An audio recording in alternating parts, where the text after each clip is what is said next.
My father's family name being Philip, and my Christian name, Philip, my infant tongue could make of both names nothing longer or more explicit than Pip. So I called myself Pip, and came to be called Pip.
Keep still, you little devil, or I'll cut your throat. No, sir, no. Tell us your name. Quick. Pip, sir. Sir. Show us where you live. Point out the place. There, sir, there.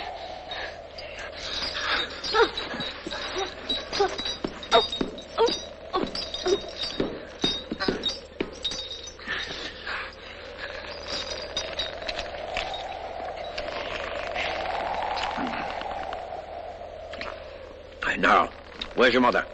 There, sir. No, sir. There, sir. Also Georgiana. That's my mother. Ah. And is that your father along with your mother? Yes, sir. Him too. Late of this parish. Ah. Then who'd you live with? Supposing you're kindly let to live, which I ain't made up my mind about yet. With my sister, sir. Mrs. Joe Gargery. Wife of Joe Gargery the blacksmith. Blacksmith, eh? Now look at here. Do you know what a file is? Yes, sir. Do you know what whittles is? Yes, sir. Food, sir. Then you get me a file and you get me whittles, or I'll have your heart and liver out. If you'll kindly let me keep upright, sir, perhaps I shouldn't be sick and perhaps I could attend more. Now you bring that file and them whittles to me in this churchyard tomorrow morning early. Yes, sir. And never dare to say a word of having seen such a person as me. No, sir. If you do, your heart and liver will be tore out and roasted and ate. There's a young man hid with me, and in comparison with him, I'm an angel. That young man has a secret way of getting at a boy and at his liver. Boy may lock his door, may be warm in bed, but that young man will softly creep his way to him and tear him open. Say, heaven strike you dead if you don't. Heaven strike me dead if I don't. Now you know what you promised, young man. Get off home. Good night, sir.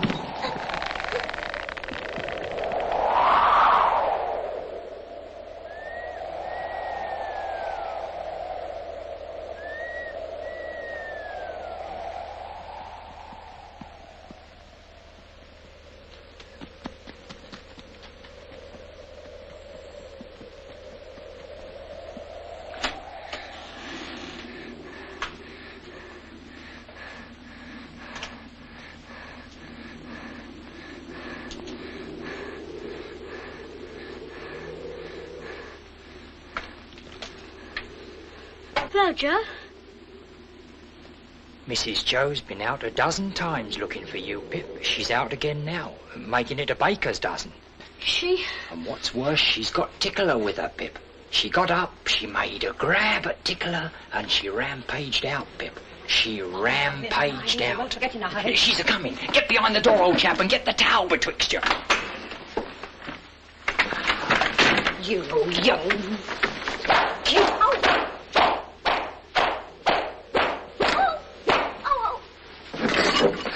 Now then, where have you been? I've only been to the churchyard. Churchyard, indeed. You'd have been in the churchyard long ago if it hadn't been for me, and stayed there. It's bad enough being a blacksmith's wife without having to be a second mother to you. Churchyard, indeed. You'll be having me in the churchyard one of these days, keeping me on the rampage with my poor art. Get to the table. Both of you.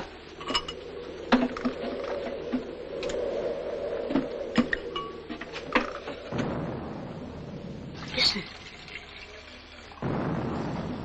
Was that great guns, Joe? Yes, there's another convict off.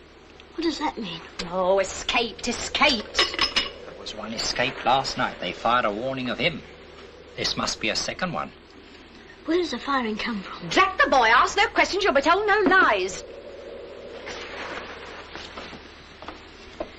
Mrs. Joe, I should like to know, if you wouldn't much mind, where the firing comes from. Bless the boy, from the hulks, of course. Oh, hulks. And please, what's hulks? There you go. That's the way with this boy. Answer him one question and he'll ask you a dozen. Hulks are prison ships right across the marshes. I wonder who's put in prison ships and why they're put in there. People are put into prison ships because they murder and because they forge and rob and do all sorts of bad things. And they always start by asking too many questions. Now get on with your supper. Get off to bed.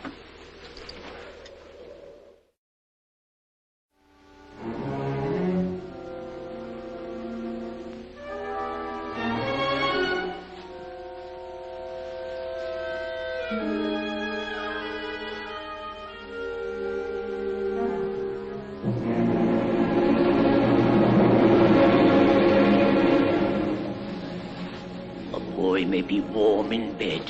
He may pull the clothes over his head, but that young man will softly creep his way to him and tear him open.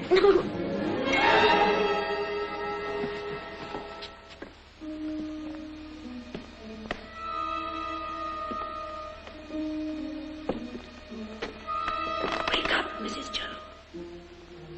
Wake up.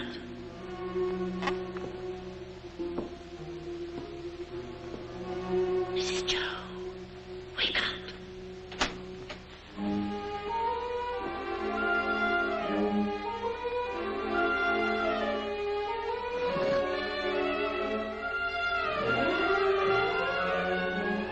You're a thief, Pip.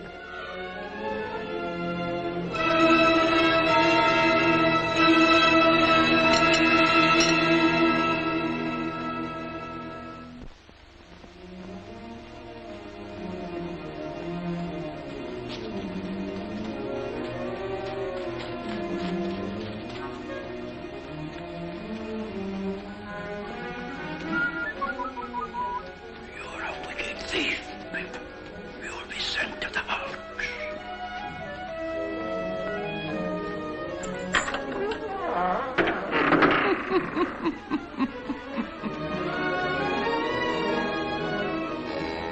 A boy with somebody else's brandy, with somebody else's pile. Somebody else's pork pie. Stop him! Hello, young thief. I couldn't help it, sir.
Sir?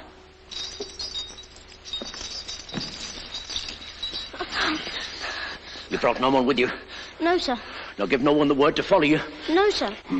What's in the bottle, boy? Brandy.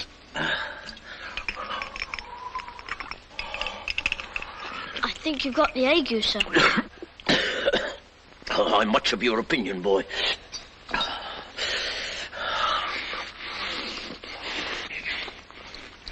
I'm glad you enjoy it. I said I'm glad you enjoy it. Thank you, boy. I do. Aren't you going to leave any of it for him? Him? Who's him? The young man you spoke of. Oh, him. Oh, he don't want no food. He looked as if he did. Looked? When? Just now. Where? Over there. Did you notice anything about him? He had a big scar on his face. No, not here. Yes, there. Give us hold of that file, boy.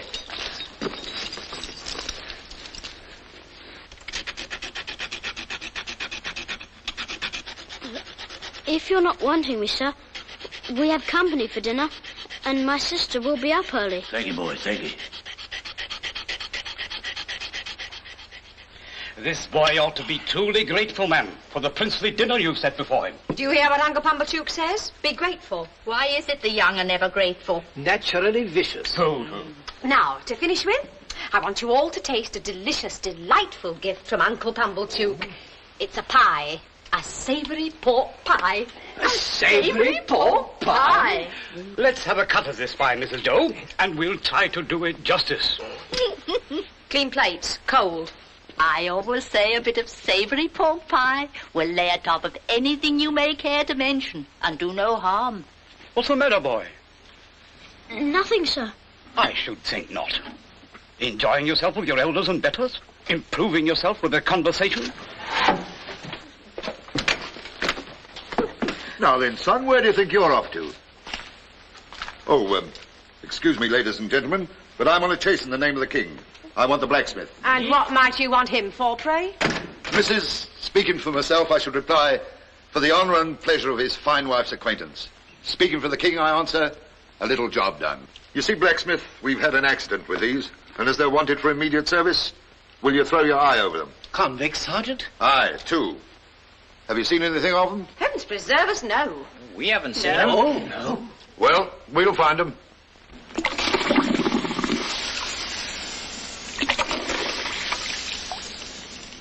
Platoon, fall in. Platoon, prepare, touch. Shoulder, up. Left, turn. Platoon, march.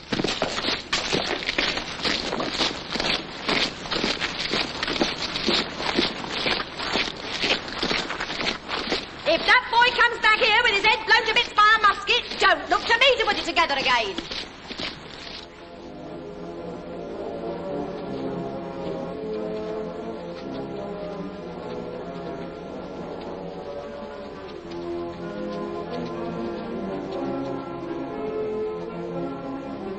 I hope we don't find them, Joe. I'd give a shilling if they had cut and run, Pip. Come on.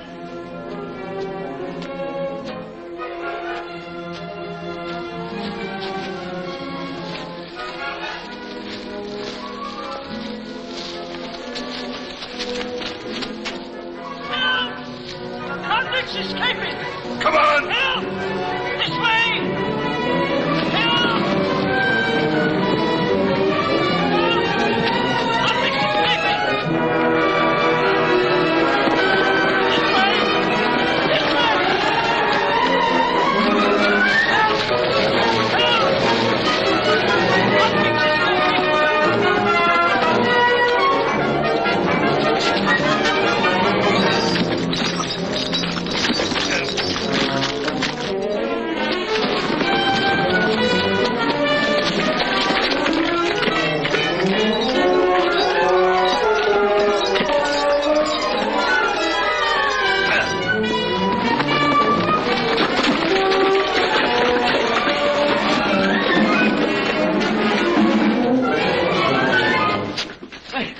Convicts Don't forget, I took him. I give him up to you. Don't forget that. He tried to murder me. Me tried to murder him. I kept him from getting off these marshes. I could have got clear. Then I discovered he was here. I let him go free to make a fool of me again. Let me go. Let me go. Make ready. Present. Fire!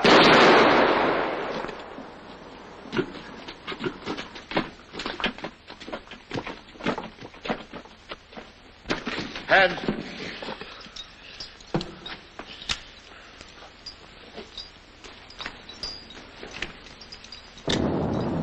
You're expected on board. Come on. Light those torches. Get aboard, you. Torch bearers.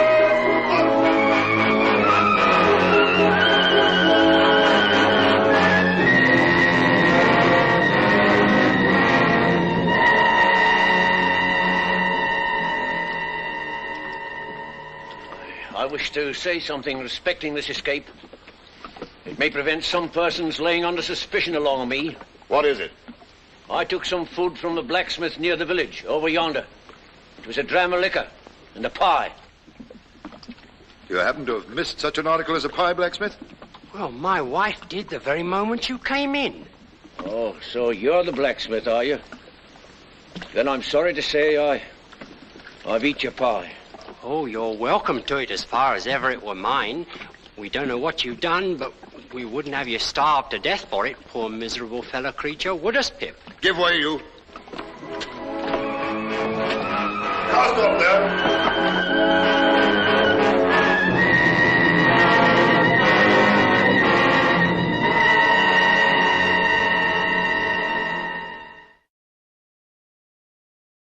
It was a year later.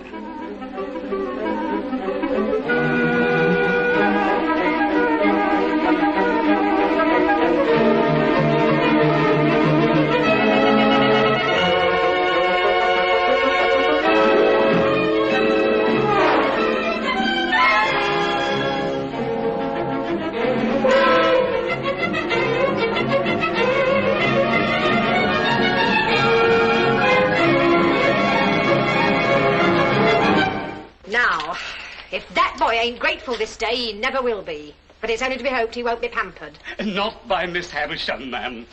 She knows better. Do you know who Miss Havisham is? Yes. Who?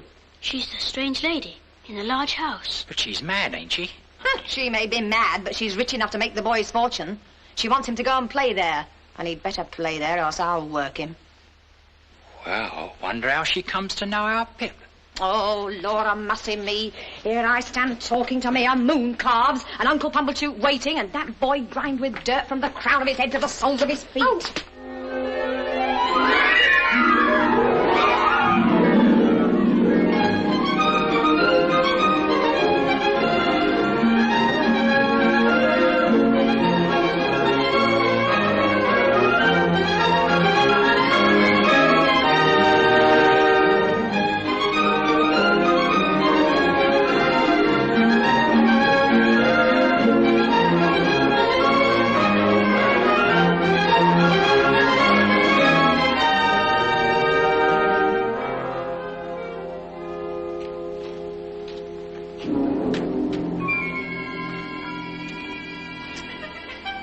Ring the bell, boy.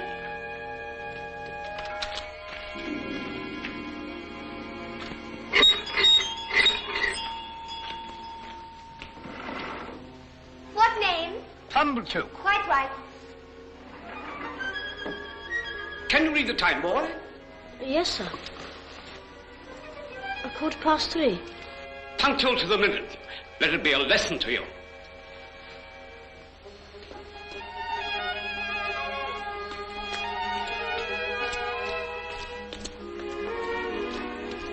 This is Pip. So this is Pip, is it? Come in, Pip. Oh, do you wish to see Miss Havisham? If Miss Havisham wishes to see me... Ah, but you see she doesn't. Come along, boy.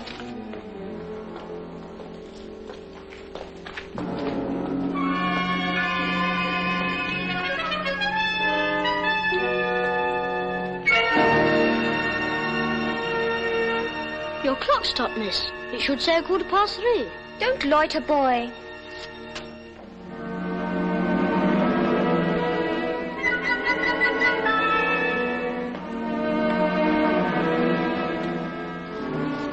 Come along, boy. Take your hat off.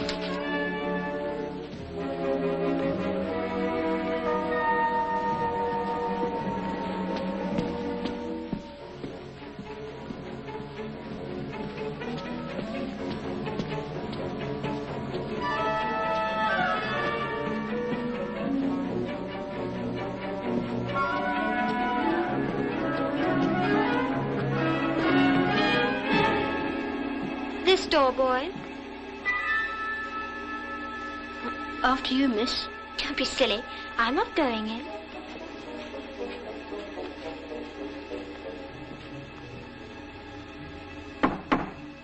Come in.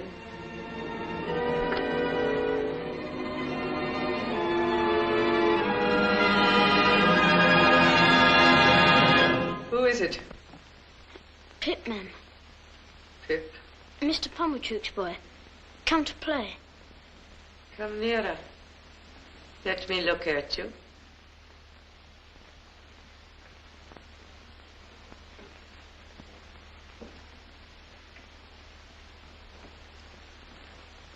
Come close.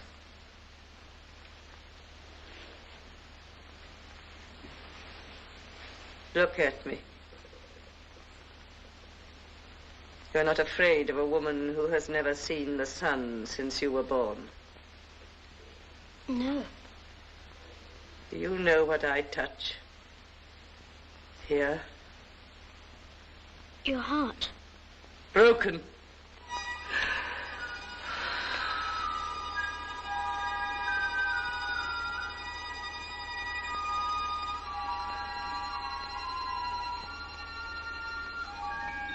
I sometimes have sick fancies. And I have a fancy I should like to see someone play. Play. Play. Estella, come here.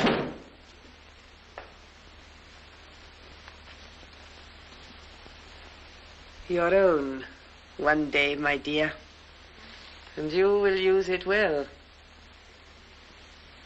Let me see you play cards with this boy. With this boy? But he is a common labouring boy. And look at his boots. Well, you can break his heart. What do you play, boy? Only begging my neighbour, miss. Beggar him. 4 for these. 1 for a jack. He calls the knaves jacks, this boy. And what coarse hands he has. You stupid, clumsy, labouring boy. She says many hard things of you. But you say nothing of her. What do you think of her? I don't like to say. Tell me in my ear. I think she's very proud. Anything else? I think she's very pretty. Anything else? I think she's very insulting. Anything else? I think I should like to go home now. And never see her again, though she is so pretty. I'm not sure that I wouldn't like to see her again. But I think I'd like to go home now.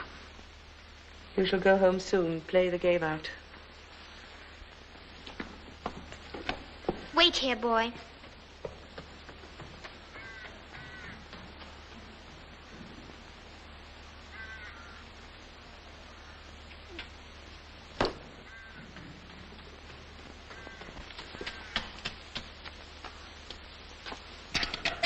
Why didn't you cry?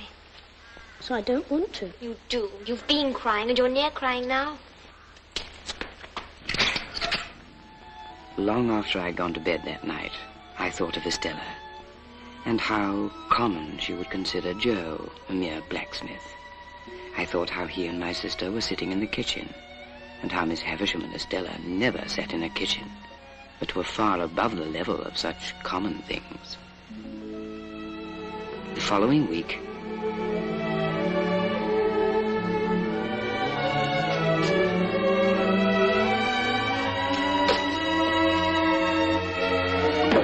Would come this way today, boy.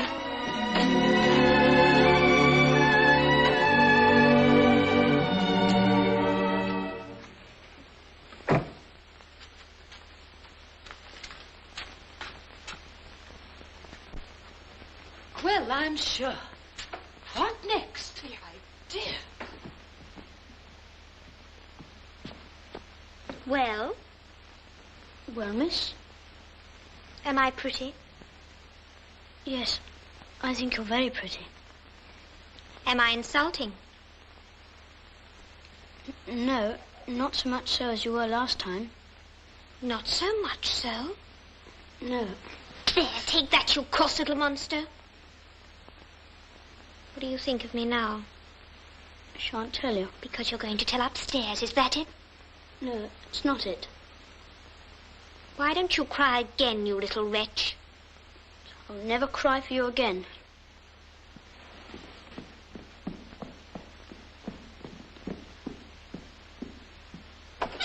In there, boy.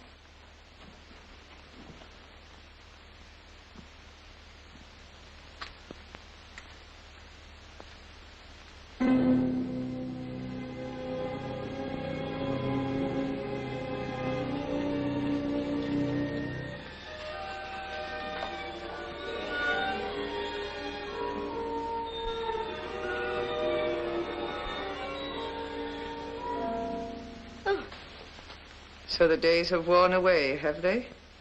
Yes, ma'am. Today's... There. I know nothing of days of the week, nothing of weeks of the year. Do you know what that is? There? I can't guess what it is, ma'am. It's a great cake. A bride cake. Mine. On this day of the year, long before you were born, this heap of decay was brought here.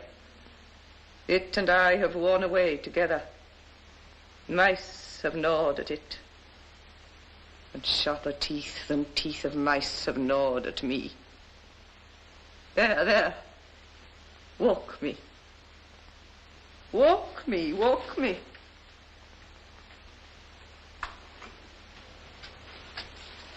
Dear Miss Havisham. Good morning. Good morning, Miss Havisham. How well you look. I do not look well, Sarah Pocket. I'm yellow skin and bone. Those Pip are my relations. The Pockets. They are very particularly interested in my health.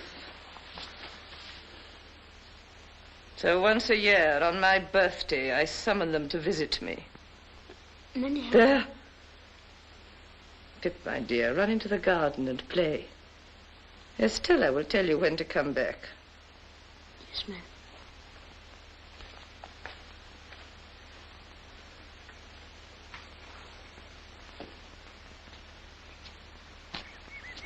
Hello, young fellow. Hello. Who gave you leave to prowl about? Miss Estella.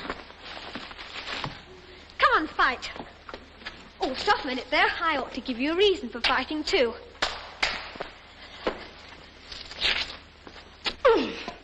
There it is. Come on. Are you satisfied with the ground? Quite satisfied, thank you. Good.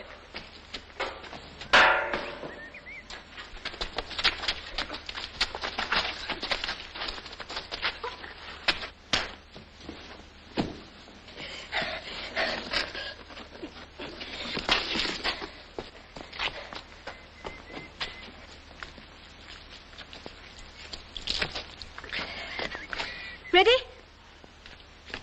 Ready?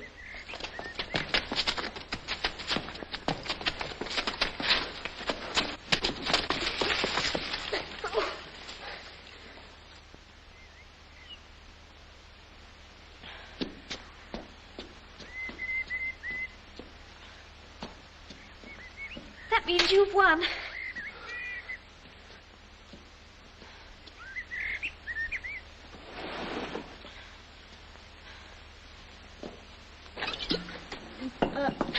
Can I help you?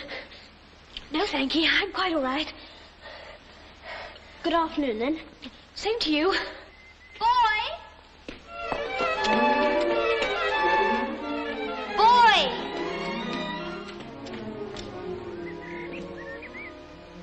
Yes, miss?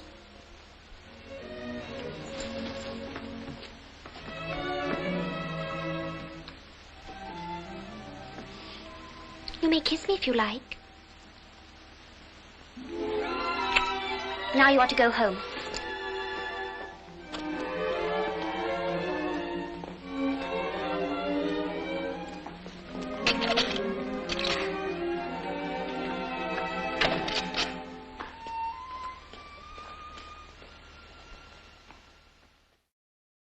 Three months later, my sister became ill and was laid to rest in the churchyard on the marshes. The occasion was marked for me not so much by the passing of Mrs. Joe as by the arrival of Biddy.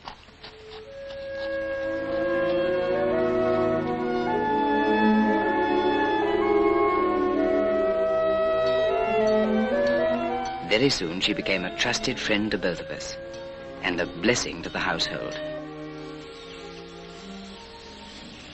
Biddy, I want you to help me. Don't I help you, Pip? Oh, yes. You helped me a lot with my letters and figures. But this is a secret. Oh? What is it? Biddy. Yes? Biddy, I want to be a gentleman. A gentleman? Oh, I wouldn't if I was you, Pip. I don't think it would answer. Biddy, I have a particular reason for wanting to be a gentleman. Well, you know best, Pip, but don't you think you're happy as you are? I'm not happy as I am. I'm coarse and common. Coarse and common, are you, Pip? Who said so? Beautiful young lady at Miss Havisham's. And I want to be a gentleman on her account.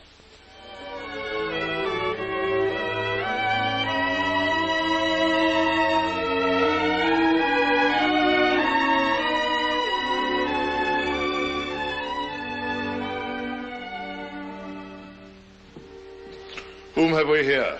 A boy. Boy of the neighborhood, eh? Yes, sir. How do you come here? Miss Havisham sent for me, sir. Well, behave yourself. I've a pretty large experience of boys, and you're a bad lot of fellows. Now, mind you behave yourself. Yes, sir. Take this in there, boy. Yes, miss. From this moment, I entered upon the regular occupation of pushing Miss Havisham in her chair. As we began to be more used to one another, Miss Havisham talked more to me and asked me such questions as what I'd learnt and what I was going to be. Estella was always there and always let me in and out, but never told me I might kiss her again. Sometimes she would coldly tolerate me, and other times she told me energetically, I hate you.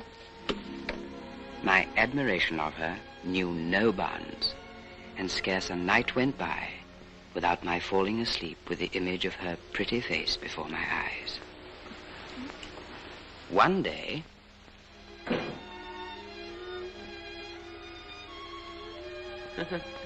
Does she grow prettier and prettier, Pip? Yes, Miss Havisham. There, there. That's all till next time. Miss Havisham, I can't come next time. This is sad news, Pip. Why not? Tomorrow's my birthday, and I'm 14. Oh, and you start your apprenticeship with a blacksmith, do you not? Yes, Miss Havisham. Why so glum, Pip? Are you not excited by your new venture? I used to think I would be, but I'm not now. Pip, here are some golden sovereigns. A gift from me. Thank you, Miss Havisham. Do with them what you please. You've earned them well. Thank you. Come and see me on your next birthday. Yes, Miss Havisham. Estella, show him out. Goodbye, Miss Havisham.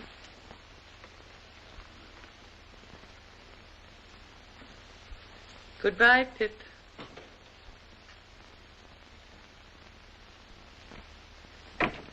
You'd better say goodbye to me, because I'm going away too. Going away? Yes. I'm going to France to be educated for a lady. Be educated for a lady? Yes. Well, aren't you sorry I'm going? Yes, Estella. I'm very sorry. I wish I knew when you were coming back. But I wish... What do you wish? I wish I could kiss you goodbye.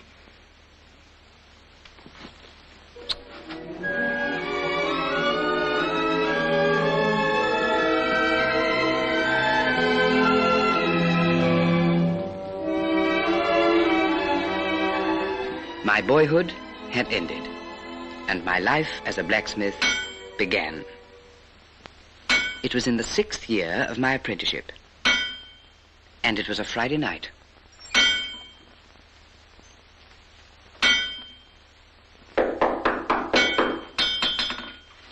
Are you the blacksmith by name Joseph or Joe Gargery?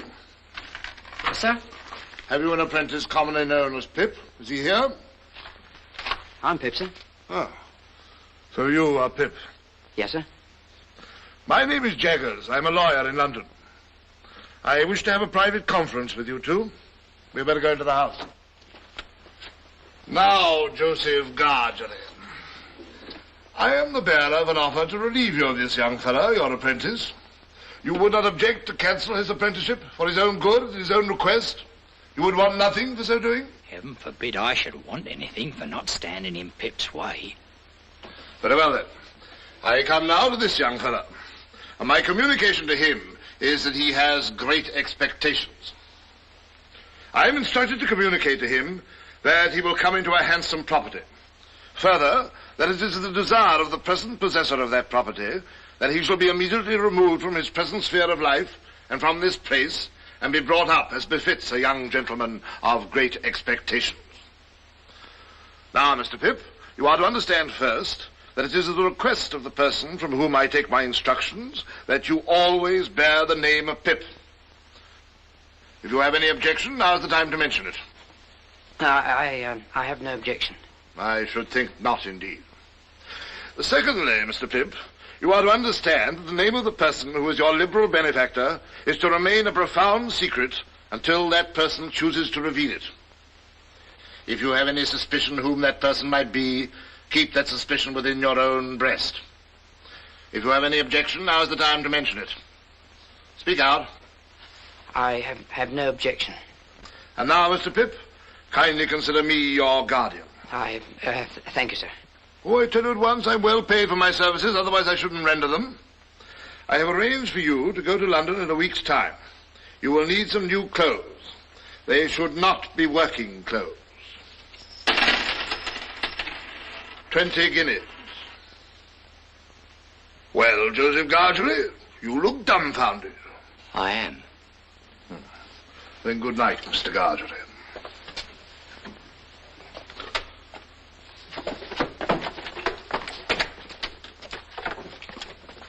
Good night, Pip.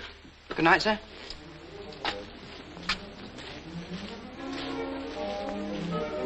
Pip, a young gentleman of great expectations. Biddy!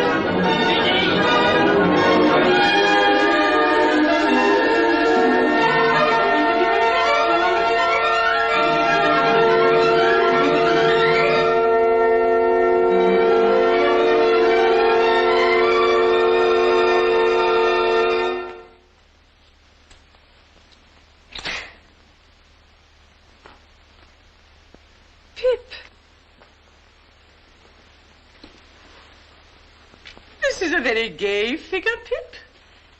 I start for London tomorrow, Miss Havisham, and I thought you would kindly not mind my taking leave of you. Well? I've come into such good fortune since I saw you last, Miss Havisham, and I'm so grateful for it. I've seen Mr. Jaggers, Pip. I've heard about it. So you go tomorrow? Yes, Miss Havisham. And you are adopted by a rich person. Not named. No, Miss Havisham. And Mr. Jaggers is made your guardian. Yes, Miss Havisham. Is, abroad. Mr. Prettier than ever, and admired by all who see her. And you, too, have a promising career before you. Be good and deserve it, Pip. Yes. You will always keep the name of Pip, you know. Yes, Miss Havisham. Goodbye, Pip.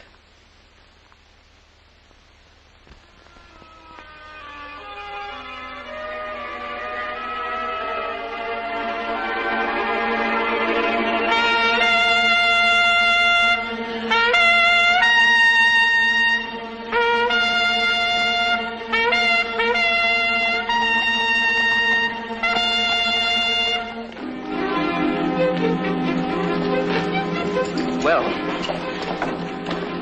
bye, Joe. God bless you, dear old Pip. God bless you. Bye, Biddy. Bye, Pip.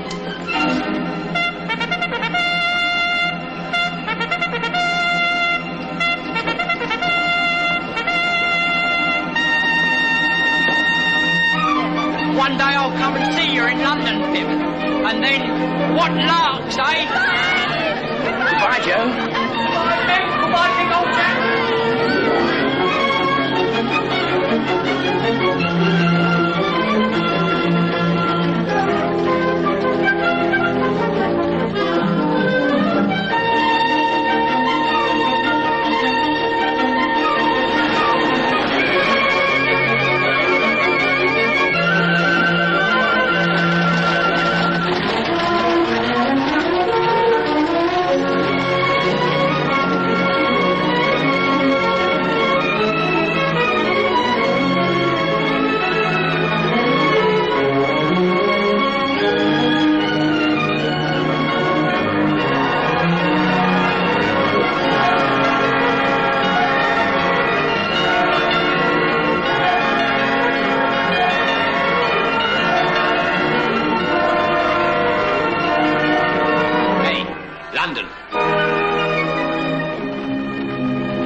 Excuse me, please. Is Mr. Jaggers at home? He is not. He's in court at present.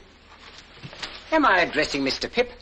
Yes, I'm Mr. Pip. Mr. Jaggers left word, would you wait in his room? Come this way, please. He couldn't say how long he might be, but it stands to reason his time being valuable, he won't be longer than he can help. Go and wait outside, Mike. Oh, I hope I'm not interrupting. Oh, certainly not. Oi! Your first time in London, Mr. Pip? Yes, sir. I was new here once. Rum to think of it now. Whose likeness is that? That? Oh, this is our most famous client. Got us a world of credit. This chap murdered his master. Didn't plan it badly. Is it like him? Like him? It is him, you know. This cast was made in Newgate, directly after he was taken down.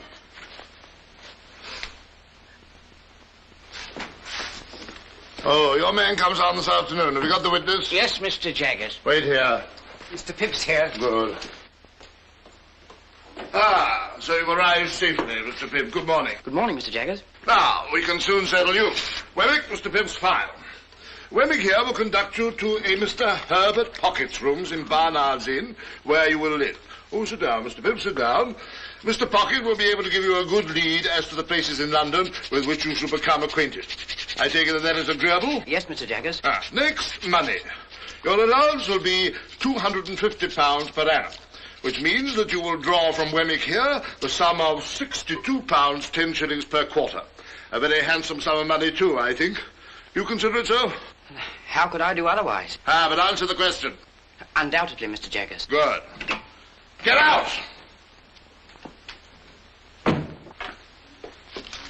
Now, here is a list of the tradespeople with whom you may run up an account. Wemmick, take Mr. Pip round to Barnard's Inn. Yes, sir. I shall check the bills and pull you up if I find you getting on too well. Of course, you'll go wrong somehow, yes, but that's no fault of mine. Goodbye and good luck, Mr. Pip. Goodbye, Mike! Mr. Wemmick, I don't quite know what to make of Mr. Jaggers. Oh, we don't mean that you should know what to make of him. Deep, that's what he is, as Australia. Who was that he shouted at so fiercely in the office? Oh, that was his housekeeper, name of Molly. He got her off on a murder charge. Murder? Isn't he frightened of having her about? Not him. When you come to see us again, take a good look at her. Shall I see anything very uncommon? You'll see a wild beast tamed. Keep your eye on it.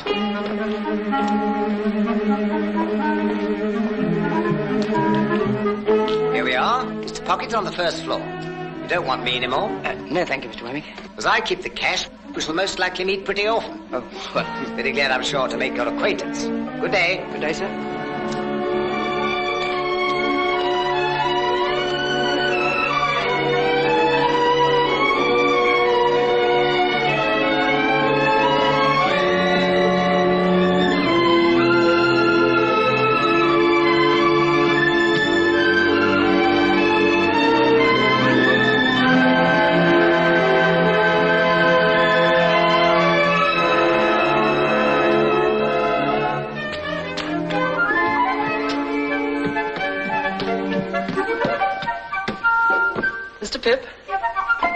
Pocket?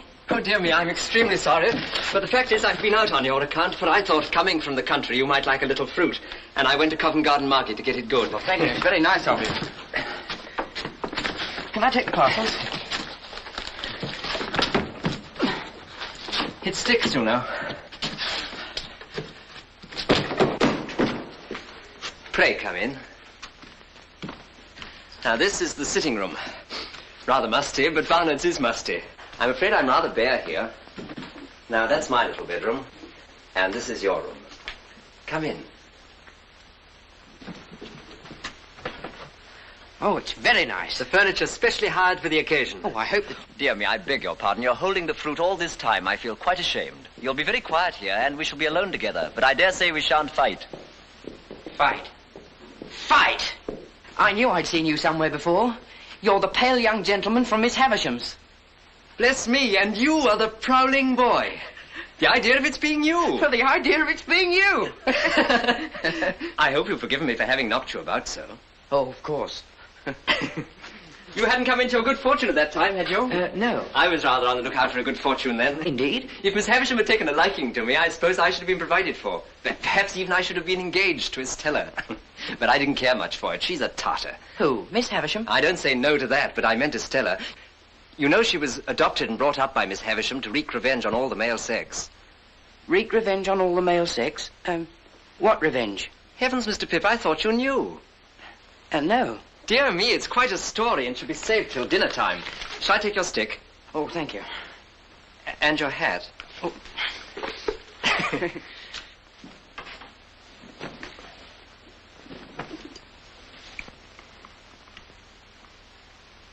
Herbert. Yes, my dear Pip. As I've been brought up a blacksmith, I'd take it as a great kindness if you'd give me a hint when I go wrong in my manners. With pleasure, though. I should guess you'd need very few hints. Thank you very much. Now, please tell me more of Miss Havisham. Ah, yes, Miss Havisham. But let me introduce the topic by pointing out that in London it's not the custom to put the knife in the mouth, for fear of accidents. It's scarcely worth mentioning, only it's as well to do as other people do. Oh, I must apologize. Thank you very all, much. I'm sure. Now, Miss Havisham was an heiress, and as you may well suppose, was looked upon as a great match. Well, one day there appeared upon the scene a certain man. Now, I never saw him, for this was 25 years ago. He pursued her closely and professed to be devoted to her, and there's no doubt that she fell passionately in love with him, which brings me to the cruel part of the story. Merely breaking off to remark, my dear Pip, that it's not usually considered necessary to fill the mouth to its utmost capacity. Oh, very sorry, I was so interested. Not at all, I'm sure. The marriage day was arranged, the wedding dresses were bought, the wedding guests were invited. The day came, but not the bridegroom. He wrote a letter. Which she received when she was dressing for her marriage at 20 minutes to 9. Exactly. So that was why she stopped the clocks. Yes. And when she'd recovered from a bad illness, she laid the whole place waste, as you've seen it, and has never since looked upon the light of day. Herbert, you said that Estella was not related to Miss Havisham, but only adopted. When adopted? There's always been an Estella since I've heard of a Miss Havisham. I know no more. So, Pip, all I know of Miss Havisham, you know. Well, let's change to brighter prospects. Let's drink to London. And a very happy future. To London. And a very happy future. 2,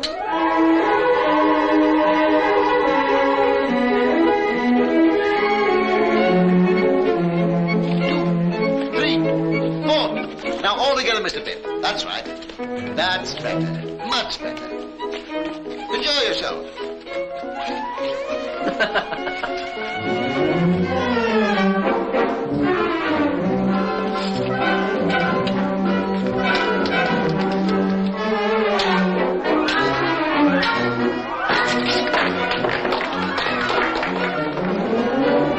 Ready? Ready.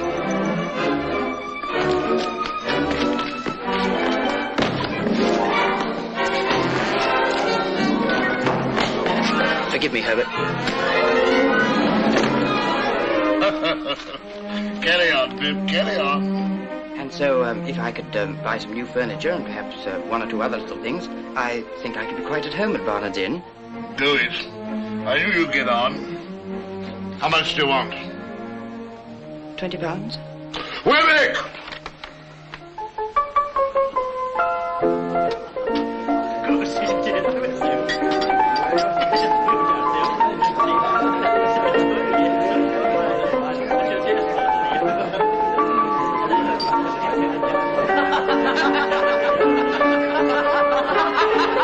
Well, Pip, I should say you were at home.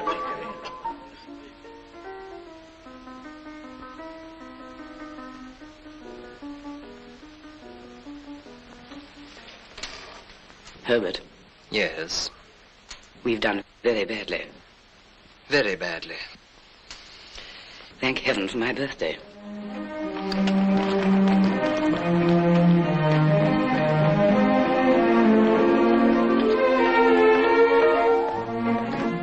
Good morning, Mr. Pip. Morning. Good morning, Mr. Pip. Good morning.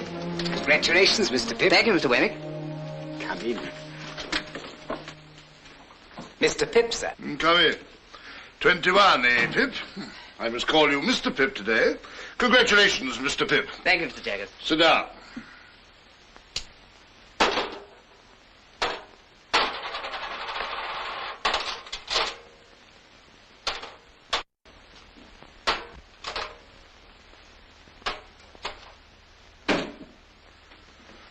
Now, my young friend, I'm going to have a word with you.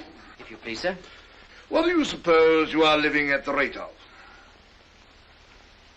At the rate of, Mr. Jaggers? The rate of. I'm afraid I'm unable to answer. I thought so. Now, I've asked you a question, my friend. Have you anything to ask me? Oh, well, of course it would be a great relief to ask you several questions, Mr. Jaggers, if it were not forbidden. Ask one. Is my benefactor to be made known to me today? No. Ask another. Well, I was just wondering if I had anything to receive. I thought we should come to that. Wemmick! Mr. Pip, you have been spending pretty freely of late, and you're in debt, of course. I'm afraid I must say yes, sir. You know you must say yes, don't you? Yes, sir. Wemmick, hand Mr. Pip that piece of paper. Now, unfold it and tell me what it is.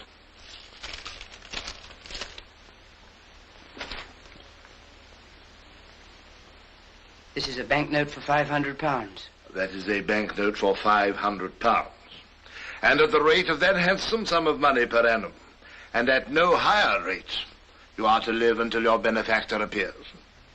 Will it still be years hence, Mr. Jaggers? When that person discloses, you and that person will settle your own affairs. My part of the business will cease. That's all I have to say. Wemmick, show Mr. Pip out. Thank you, Mr. Jaggers.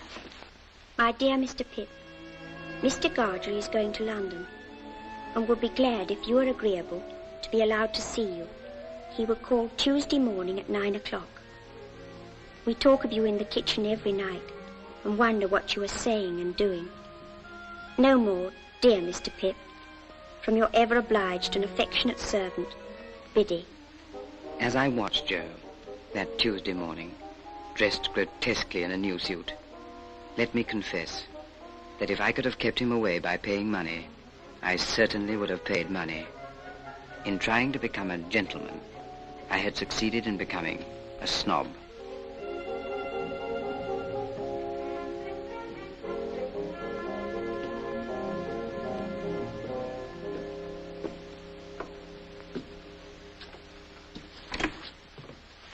Joe.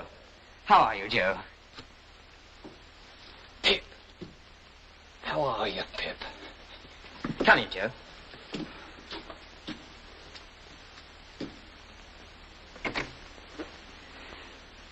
Well, Joe, I am glad to see you. Pip, dear old chap, you've growed and you've swelled and you gentlefolk has to be sure you're an honour to your king and country. And you, Joe, look wonderfully well. Give me your hat.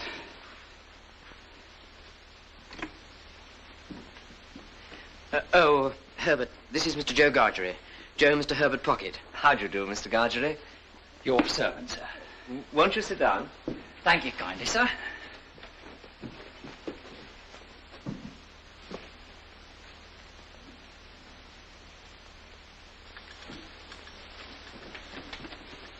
Will you take tea or coffee, Mr. Gargery? Oh, thank you kindly, sir. I'll take whichever is most agreeable to yourself. What do you say to coffee? Thank you kindly, sir. Since you are so good as to make choice of coffee, I'll not run contrary to your opinions. But don't you find that rather heating? Say tea, then.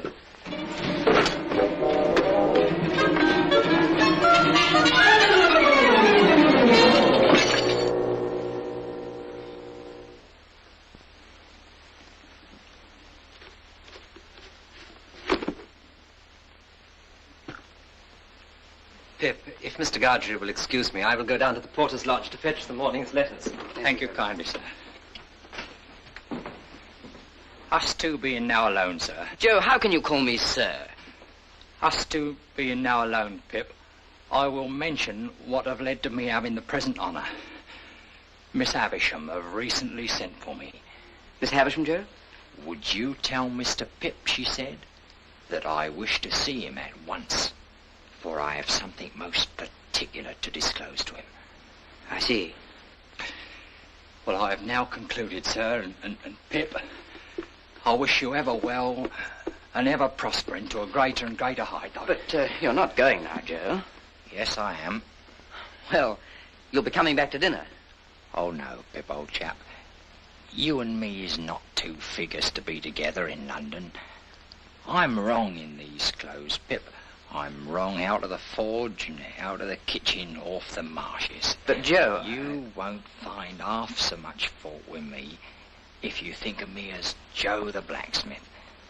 And so, God bless you, dear old Pip, old chap. God bless you.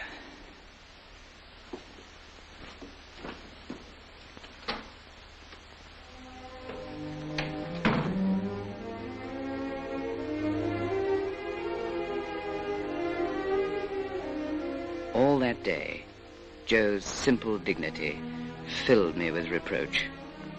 And next morning I began the journey to our town, knowing that I should sleep that night at the forge. But as the miles went by, I became less convinced of this, and invented reasons and excuses for not doing so. Joe, Pip's here. Oh, we didn't expect you, Pip. Pip, your bed's not ready. We thought for certain you'd be staying in the town. You must stay in the town. Gentlemen, always stay at the Blue Boar. Blue Boar, Rochester! All other swindlers upon earth are nothing to the self-swindlers, and with such pretenses did I cheat myself. Surely a curious thing. Come in, Pip. How do you do? How do you do, Miss Havisham? You kiss my hand as if I were a queen. Well? I thought that you were so kind as to wish to see me, Miss Havisham. Well?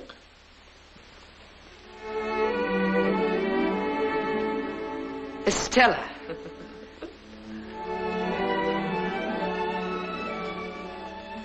Well, Pip? Stella, this is an unexpected pleasure. I didn't think to find you here. You two must have a lot to say to each other. Go out into the garden, both of you, and walk and talk together. I must have been a strange little creature to hide and watch you fight that day. But I did, and I enjoyed it very much. You rewarded me very much. Did I? Don't you remember? I remember I entertained a great objection to your opponent. I took it ill that he should be brought here to pester me with his company. He and I are great friends now. Are you? I imagine that since your change of fortune, you have naturally changed your companions. Oh, yes, naturally. Do you remember the first time I came here? The time you made me cry? Did I? I don't remember. Not remember you made me cry? You meant nothing to me. Why should I remember? You must know, Pip, I have no heart. Perhaps that's why I have no memory. No one looking at you could believe that. Oh, I have a heart to be stabbed at or shot at, but you know what I mean. There's no sympathy there, no softness, no sentiment. If we're to be thrown much together, you had better believe that at once. I can't believe it, Estella. Very well. It's said at any rate. But remember how I've been brought up, and don't expect too much of me. Come, Pip. You shall not shed tears for my cruelty today. We'll go just once more round the garden and then go in. Miss Havisham will be expecting you at your old post. Is she beautiful? Graceful, well-grown? Do you admire her, Pip?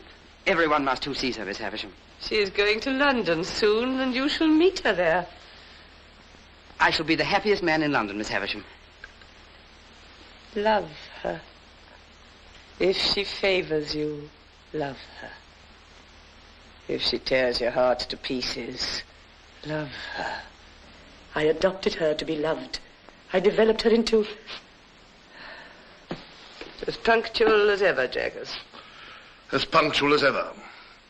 How do you do, Pip? And what are you doing here?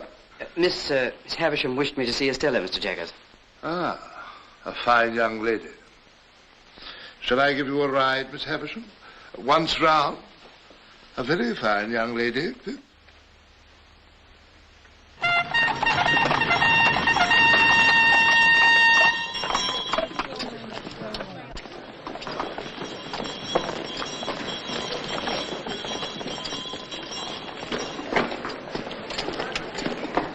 Estella. Pip. How nice to see you, Estella. My lesson from Miss Havisham is this. There are two Richmonds, one in Surrey and one in Yorkshire. Mine is the Surrey Richmond. The distance is 10 miles. I am to have a carriage, and you're to take me there. Here is my purse. No. No, you must take it. We are not free to follow our own devices, you and I. The carriage is ordered for half an hour from now, and tea is ordered to while away that half hour. Does that please milady? The tea will please her greatly. Why are you going to Richmond, Estella? I'm going to live, at a great expense, with a lady there who has the power, or says she has, of taking me about and introducing me and showing people to me and showing me to people. You'll have a gay time and be much admired. You must look forward to that, Estella. It's part of Miss Havisham's plan for me, Pip. I shan't take any great pleasure in events which I don't shape, but I shall be beautiful, and I shall be gay, I shall be obedient, and I shall write regularly of my gaiety. Will you always be part of Miss Havisham's plan, Estella? And do you thrive with Mr. Pocket, Pip? Yes, indeed. We've left Barnard's Inn and moved to the Temple. Oh? I live quite pleasantly there. At least. At least? As pleasantly as I could anywhere. Away from you.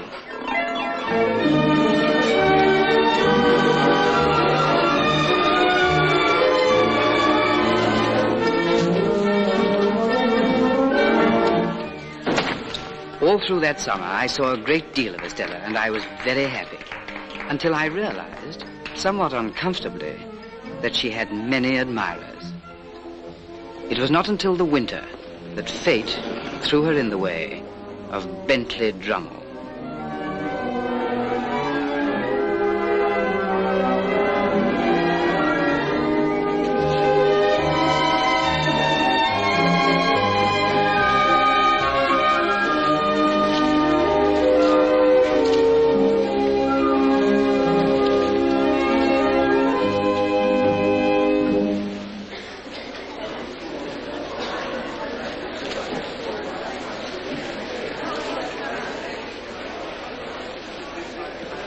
tired, Estella? Rather, Pip. You should be. Say rather, I should not be. I still have my letter to Miss Havisham to write before I go to bed. Recounting tonight's triumph? Surely a very poor one, Estella. I don't know what you mean. I didn't know there'd been any. My lords, ladies, and gentlemen... This is our dance, Estella. Pray take your places for the next dance.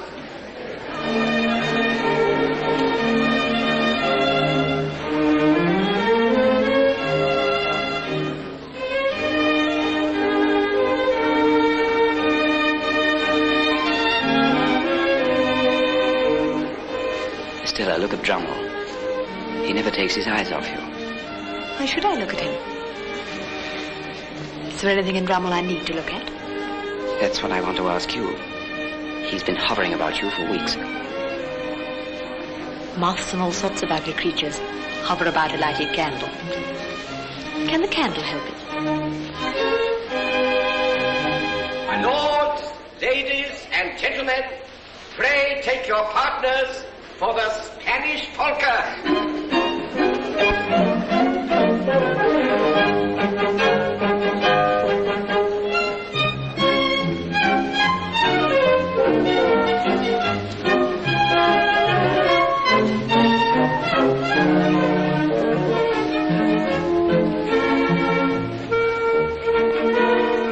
Everybody dislikes him, you must know that. There's nothing to recommend him but money and a ridiculous roll of addle-headed ancestors. It makes me wretched to see you encourage him. Does it?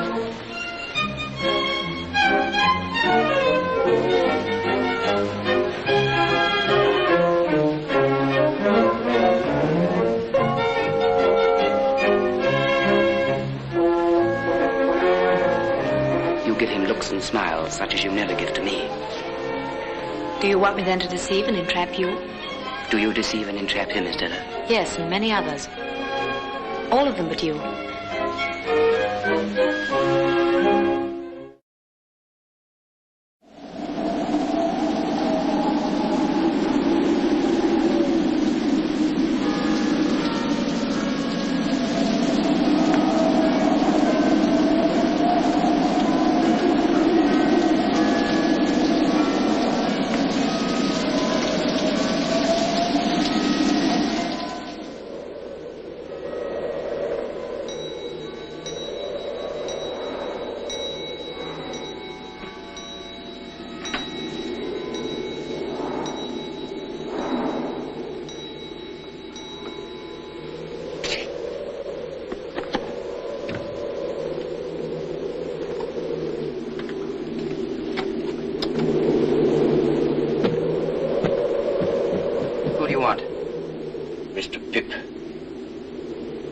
I'm Mr. Pip.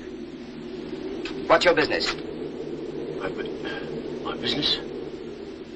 Ah, yes, I'll explain my business by your leave. Do you wish to come in? Yes, I wish to come in, master.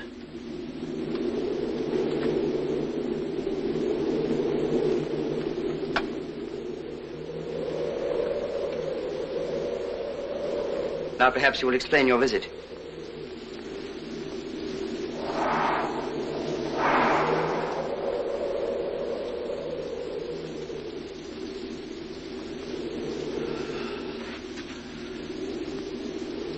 It's disappointing to a man after having looked forward so distant and come so far. Oh, but you're not to blame for that. What do you mean? I'll speak in half a minute. Give me half a minute, please.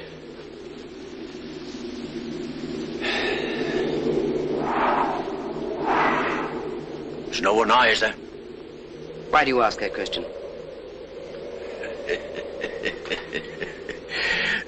You're a gayman. I'm glad you growed up a gayman. Now I know who you are. The churchyard. The churchyard on the marshes. You're the convict I gave the food to. You acted nobly, my boy. Noble, Pip, and I've never forgot it. If you're grateful to me for what I did when I was a child, and you've come to thank me for it, there's no need. However, since you've found me out, will you drink something before you go? Yes, I will drink, I thank you. before I go.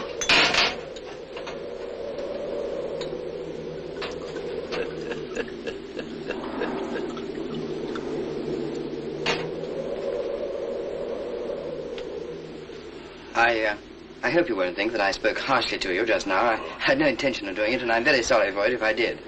I wish you well and happy.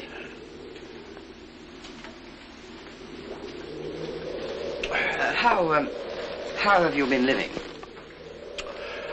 I've been a sheep farmer, away in the New World, in New South Wales. I hope you've done well. I've done wonderful well. I'm famous for it. Oh, I'm very glad to hear it. I hope to hear you say so, dear boy. But you've done well too, eh? Yes, I've done quite well.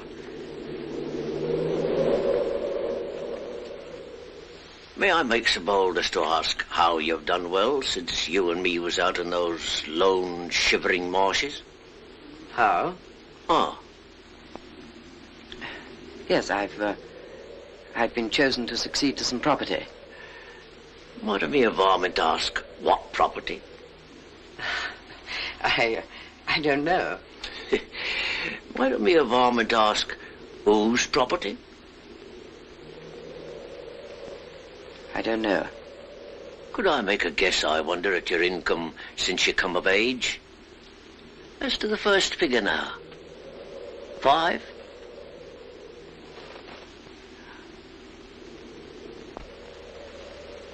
Concerning a guardian. There ought to be a guardian or such like when you were a minor. Some lawyer, maybe. As to the first letter of that lawyer's name now. Would it be J? As the employer of that lawyer whose name began with J and might be Jaggers. I wrote from Portsmouth to a person in London for particulars of your address. That person's name? Why, Wemmick.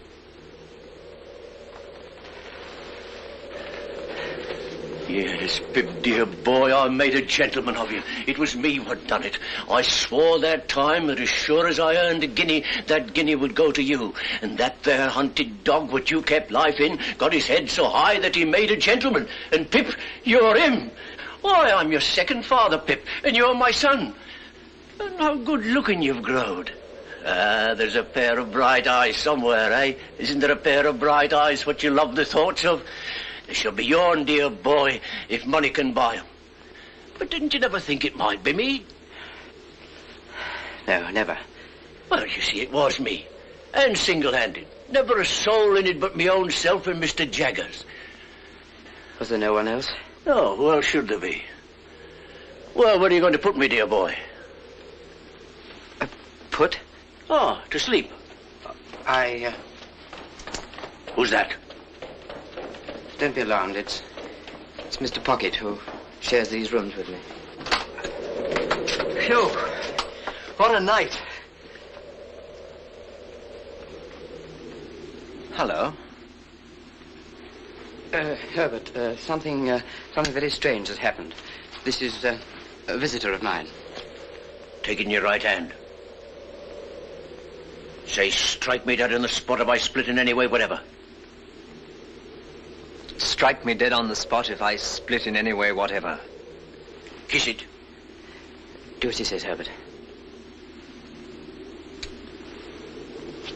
Now, you're an oath.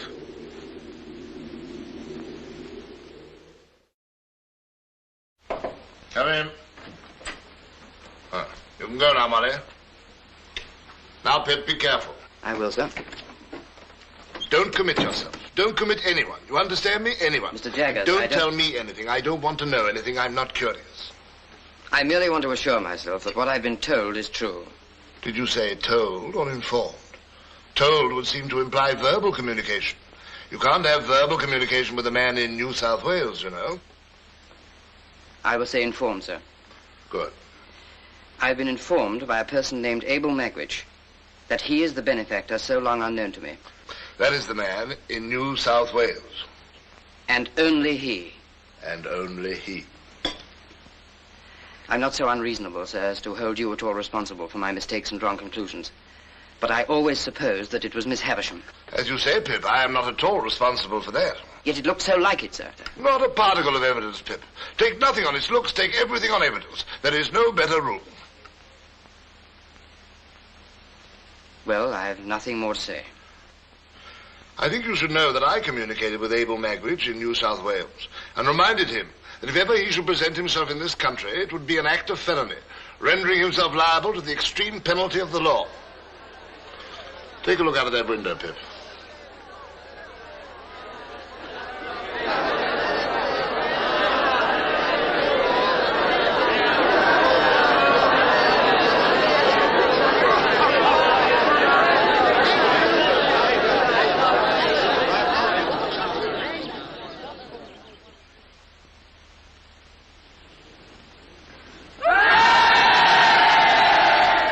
That sort of thing happens every day. Magwitch has enemies here who would not hesitate to inform on him. I see. But he has guided himself by my caution, no doubt. No doubt. If you'll excuse me, sir.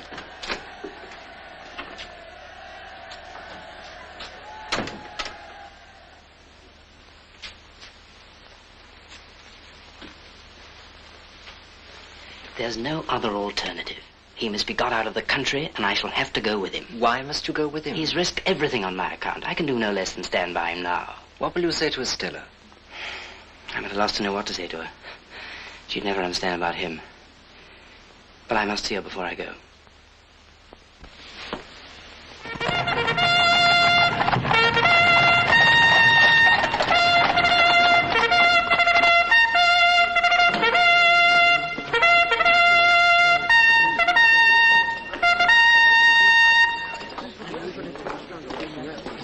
Just come down? Yes. Beastly place, your part of the country, I think. I'm going out for a ride in the saddle. I mean to explore those marshes for amusement. Out of the way villages there, they tell me. Curious little public houses and smithies and that. Mr. Drommel, I didn't seek this conversation. I don't find it a very agreeable one. I'm sure you don't. But don't lose your temper. Haven't you lost enough without that? What do you mean? Look here, you, sir. The lady is joining me later, so take her horse round to her house in an hour's time. Very good, sir. And don't forget to tell the waiter I don't dine, because I'm going to dine with the lady. Aye,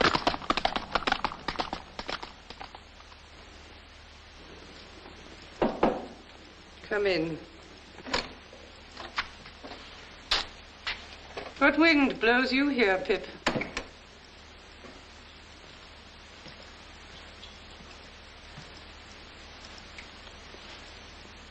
I went to Richmond yesterday to speak to Estella, Miss Havisham. And finding that some wind had blown her here, I followed. What I have to say to Estella, I will say before you presently in a few moments. It will not surprise you. It will not displease you. I'm as unhappy as you could ever have meant me to be. I have found out who my patron is. It isn't a fortunate discovery, and is not likely ever to enrich me in reputation, station, fortune, anything. But there are reasons why I can say no more of that. It is not my secret, but another's. It is not your secret, but another's. Well? When you first caused me to be brought here, Miss Havisham, I suppose I really did come here as any other chance boy might have come, as a kind of servant, to gratify a want or a whim and to be paid for it. Aye, Pip, you did. And that Mr. Jaggers was... Mr. Jaggers had nothing to do with it. His being my lawyer and the lawyer of your patron was a coincidence. He holds the same relation towards numbers of people. But when I fell into the mistake that I've so long remained in, at least you led me on. Yes.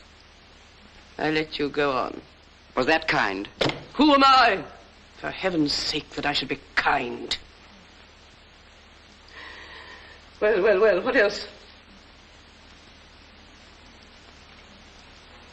Estella, I should have said this sooner, but for my long mistake, which led me to believe that Miss Havisham meant us for one another.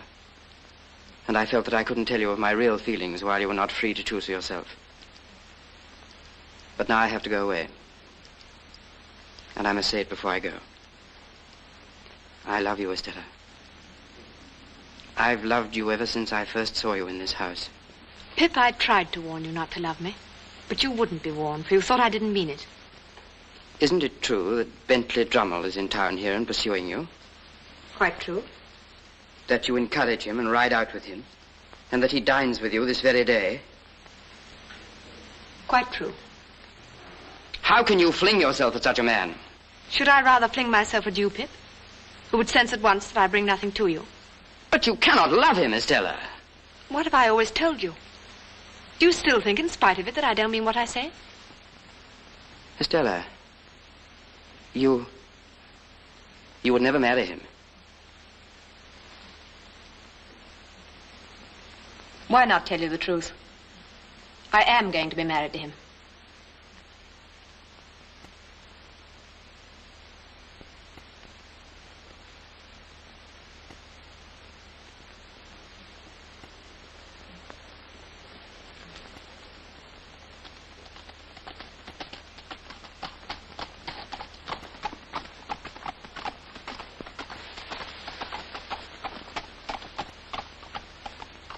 Come, Pip. Don't be afraid of my being a blessing to him. I shall not be that. Here is my hand. Let us part on this. You'll get me out of your thoughts in a week.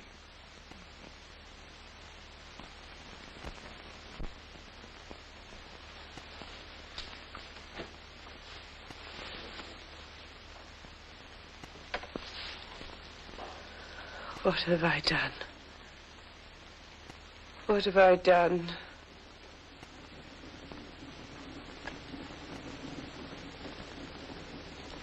If you mean what have you done to me, Miss Havisham, let me answer. Estella has been part of my existence ever since I first came here, the rough, common boy whose heart she wounded even then. She has been the embodiment of every graceful fancy that my mind has ever known. To the last hour of my life, she cannot choose but remain part of my character. Part of the little good in me, part of the evil. But you may dismiss me from your mind and conscience. But Estella is a different case. And if you can ever undo any scrap of what you've done amiss, in keeping part of her right nature away from her, it will be better to do that than to bemoan the past through 100 years.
Late that evening, I left the room with the long table for the last time and started on my way back to London.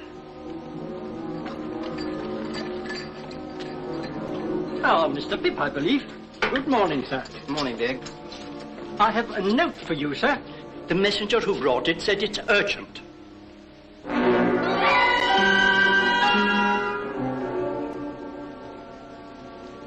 Get me a cab off the stand, Dick. Yes, sir. Morning, Whitney. What's the trouble? So you got my note, then? Yes, I came straight here. Why, what have you done to your hands? Oh, it's nothing. I got them burned, Mr. Wemmick. I'm very anxious. Everything's taken care of, Mr. Pip. But pray come in.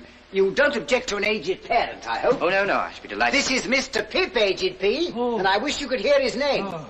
Give him a nod, Mr. Pip. That's what he likes. You made acquaintance with my son at his office, I expect. Yes. Not away at him, if you please, like winking. Yes. Yes. I hear that my son is a wonderful hand at his business, sir. Yes. You're as proud of me as Punch, ain't you, Aged P? There's a nod for you. There's another one for you. Yes. Now, Mr. Pip and I have business to discuss. Oh, yeah. Come and sit down. I want to offer an apology, for he isn't capable of many pleasures. Just tip him a nod now and then when he looks off his paper, and he'll be as happy as a king. Pleasure, Mr. Wellington. I'm sure that you'll appreciate that I'm most anxious to know what's happened. Of course. Now, I heard by chance yesterday morning that an old enemy of a certain convict, whose name we needn't mention, yes, had got wind of his being in England. So I went to the temple and found Mr. Herbert.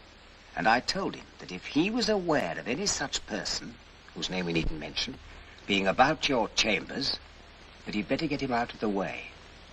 I also heard that you had been watched. That I've been watched? Yes. And might be watched again. So he'd better get him out of the way while you were out of the way. I see. He would be greatly puzzled what to do. He was. But we've now removed him to a house overlooking the river, down Limehouse way. I should like to join them at once. If you take my advice, Mr. Pip, you'll wait till after dark. By which time, you see, we can have those hands attended to.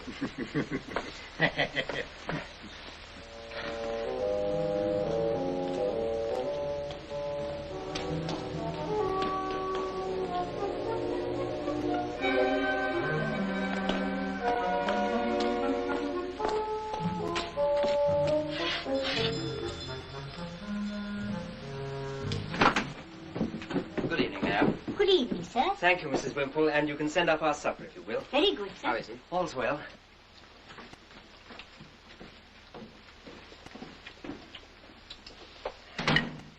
I may be grubber, dear boy. All is was. Are you sure that you can rely on Wemmick's judgment and sources of information? Aye, Wemmick knows. He spoke to me of a particular enemy of yours. Do you know who that might be? Aye. That was the man you saw fighting with me on the marshes, the man with the scar. He turned informer on me then to save his own skin, and he'd do it again to see me hanged. But no sneaking rat like him's going to make me leave, my boy. Well, if you're worried about that, there's no need. I'm coming with you. No. You're a gay one. What a gay one my boy's turned out to be, eh? The following day, I sent Herbert to make some inquiries. He found that the packet boat for the continent left Gravesend Pier at high tide every Thursday. I set myself to hire a boat. It was soon done. I couldn't get rid of the notion of being watched, and how many undesigning persons I suspected of watching me, it would be hard to calculate.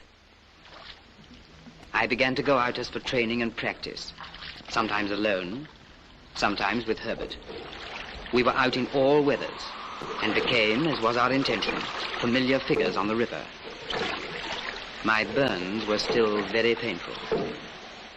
We made it a practice that Herbert should embark from the place nearest to the house where our convict was hidden. As the hours of the tide changed, we took to going further down river.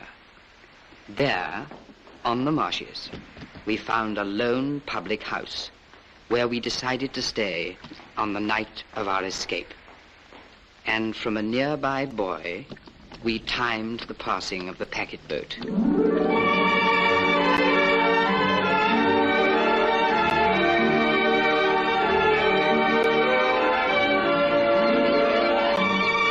We chose this spot carefully.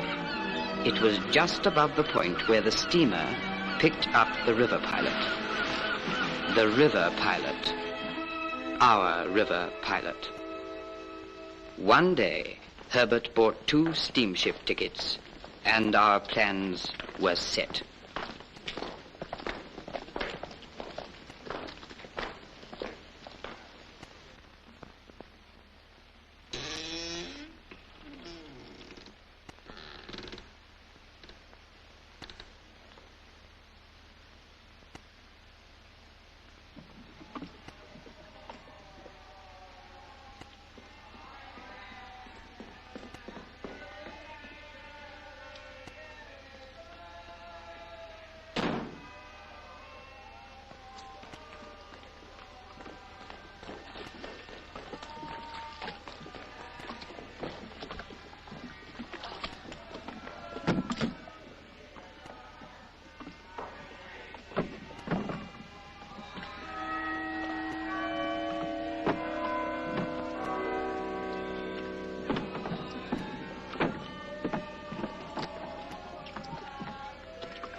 Boat ahoy!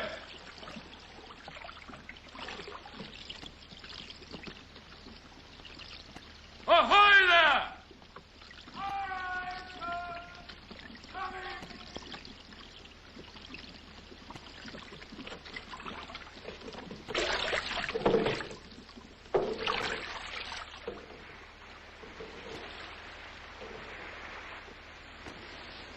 Tell me something. What, dear boy? What I did for you as a child was such a small thing. Why have you done so much for me? I had a child of my own once, Pip. A little girl who I loved and lost. What happened to her? I don't know. It's a dark part of my life, dear boy. Ain't worth telling. But when on those lone, shivering marshes, a boy was kind to a half-starved convict, that boy took the place of the child he had lost. Pull on your left.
Here she comes.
You have an escaped convict there.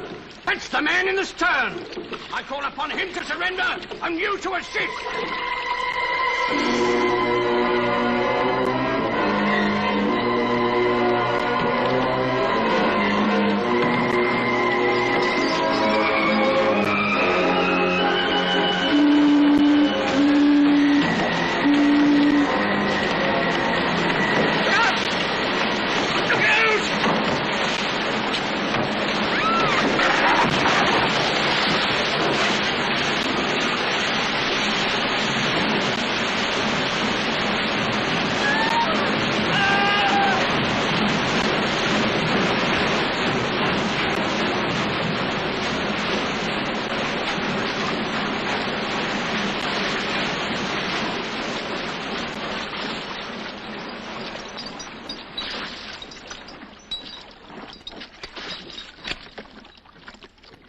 I'll never forgive myself for this.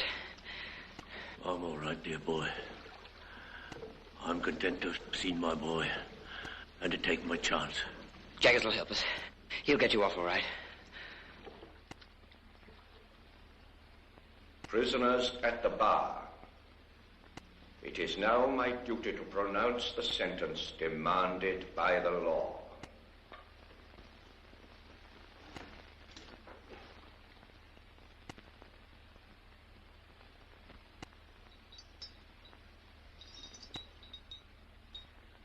The sentence of this court is that you be taken hence to the place from whence you came, and from thence to the place of execution, and that each of you there be hanged by the neck until you be dead. And may Almighty God have mercy on your souls. Are you absolutely certain there is nothing you can do to save him? Nothing. You realize, of course, that you no longer inherit his money. That will be claimed by the crown. The money is no interest to me. If you had been a blood relation, it might have been different. You are not a blood relation, so it is not different. You mean if he had a child, the money would go to the child? The money might go to the child. Mr. Jaggers, there was a child. So you think there was a child, do you? I know there was a child. And what's more, Mr. Jaggers, you know it. Sit down, Pip.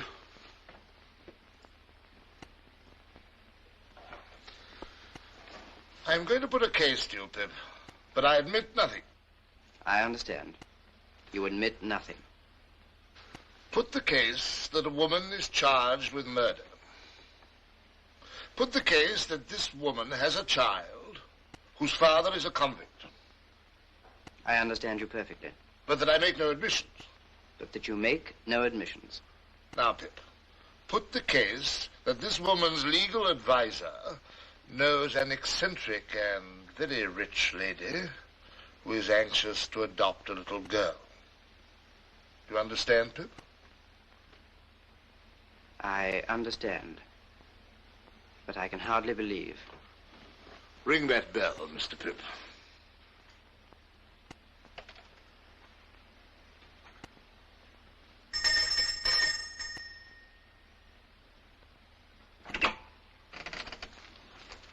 Yes, sir? Basin. Yes, sir.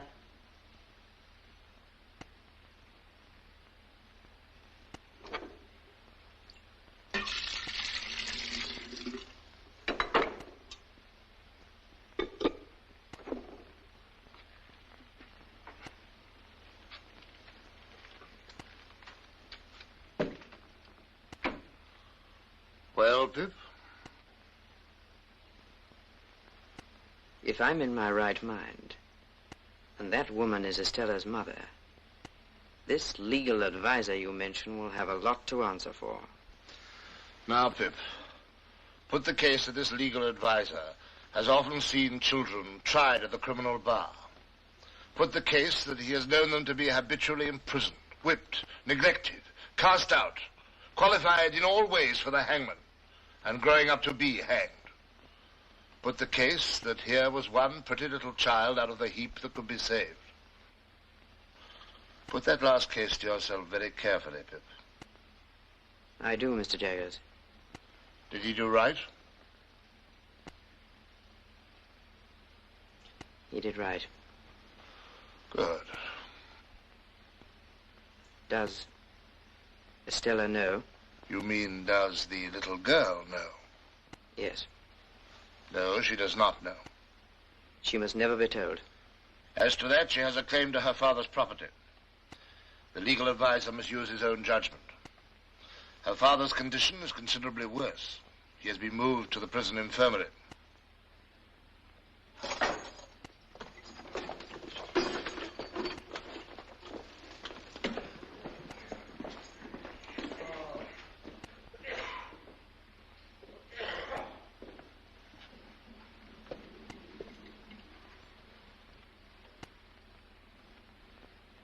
Dear boy, I thought you wasn't coming. And yet, I knew somehow that you would. It's just the time.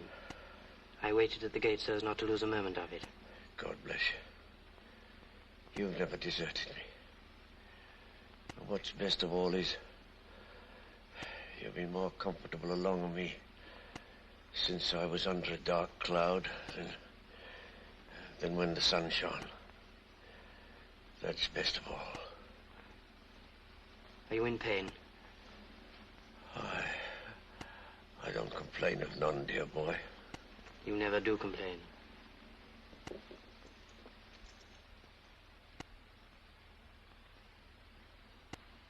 You better stay.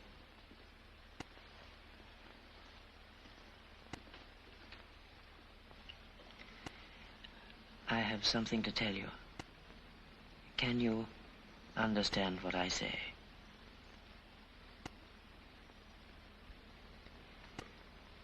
You had a child once, whom you loved and lost. She lived and found powerful friends. She is living now. She is a lady and very beautiful. And I love her.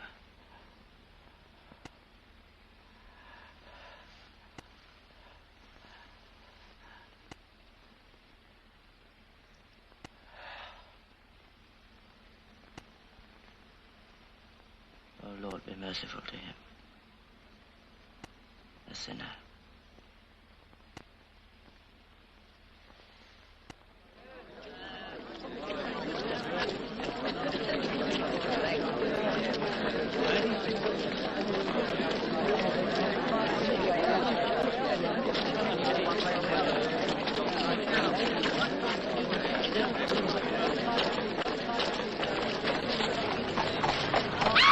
Get out of the way, you fool!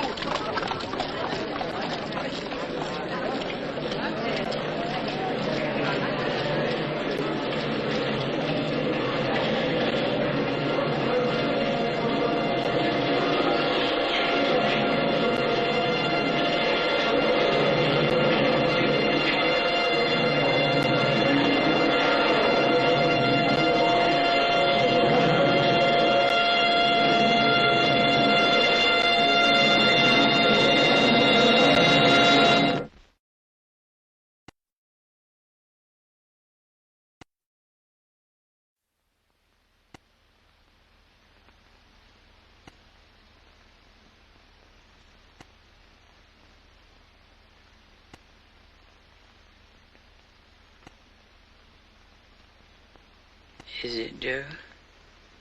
Which it are, old chap? How long, Joe? Which you mean to say, Pip, how long have your illness lasted? Yes, Joe.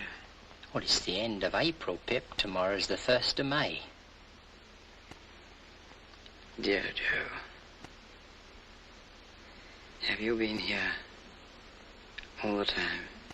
Oh, pretty nigh, old chap.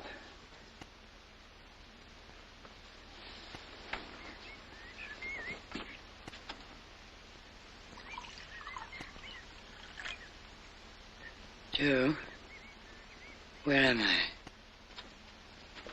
You're home.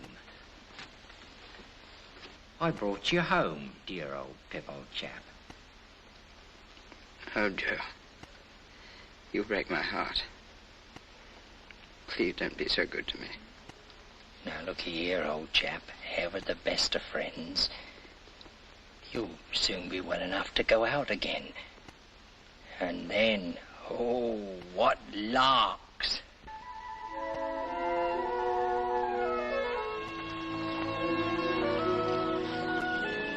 Biddy, you have the best husband in the world. And Joe, you've the best wife in the world. Which I know, Pip, old chap, which I know. You'll be very happy. Which are our intention, Pip, old chap. And you'll have children. Which also are our intention, Pip, old chap. One day, Pip, you'll marry too. I don't think I shall, Biddy. Not now. Dear Pip, do you still fret for her? I think of her. But that poor dream, Biddy, has all gone by. All gone by. I knew as I said these words that I secretly intended to visit the old house that evening.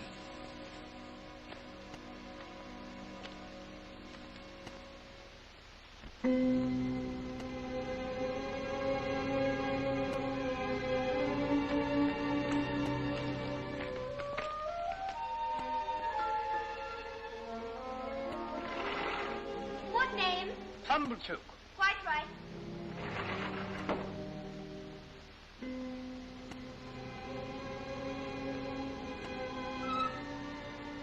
Come in, Pip.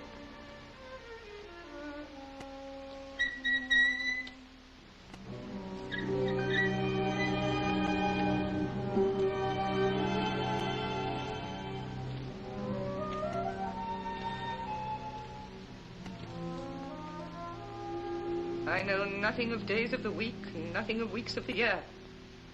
Don't loiter, boy.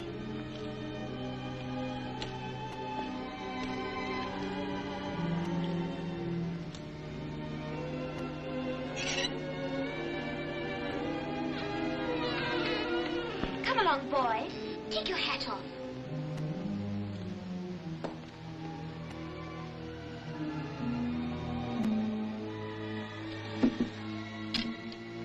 Whom have we here? A boy. A boy of the neighborhood, eh? But he is a common laboring boy. You can break his heart. This door, boy.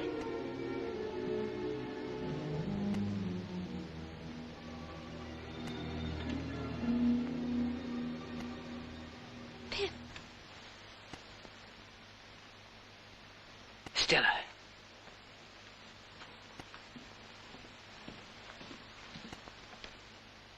Stella, what are you doing here? I thought you were in Paris with your husband. I have no husband, Pip. Have you not heard?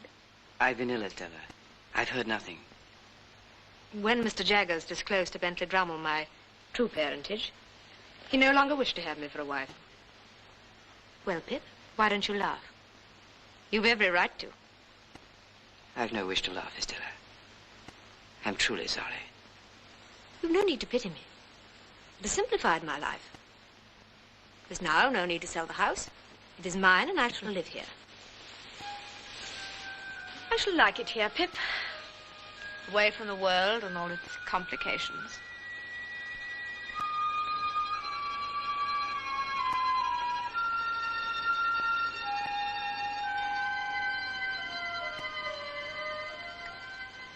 Stella, how long have you been here? I don't know. Stella, you must leave this house. It's a dead house. Nothing can live here.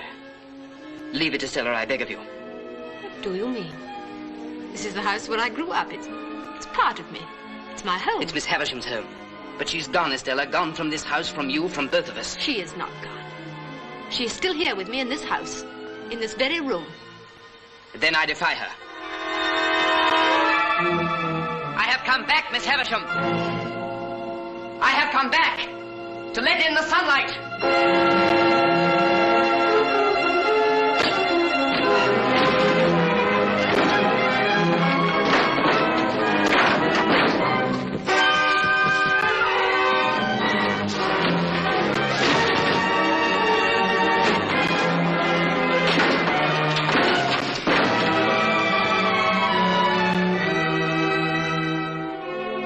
Look, Estella, look.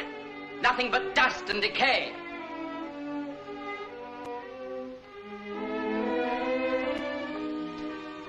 I've never ceased to love you, even when there seemed no hope for my love. You're part of my existence, part of myself. Estella, come with me, out into the sunlight. Look at me. Pip, I'm afraid. Look at me.